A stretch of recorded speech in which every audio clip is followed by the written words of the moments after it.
How to disable restricted mode on YouTube. Can't see certain videos or comments? Restricted mode may be turned on. First of all, open the YouTube app from your home screen.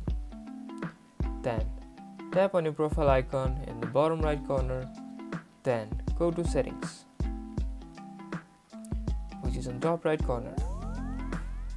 Then scroll down, then go to General. Then scroll down and find Restricted Mode. If it's on, toggle it off, like this. And that's it. Your YouTube content is now unrestricted. Enjoy full access, and that's about it.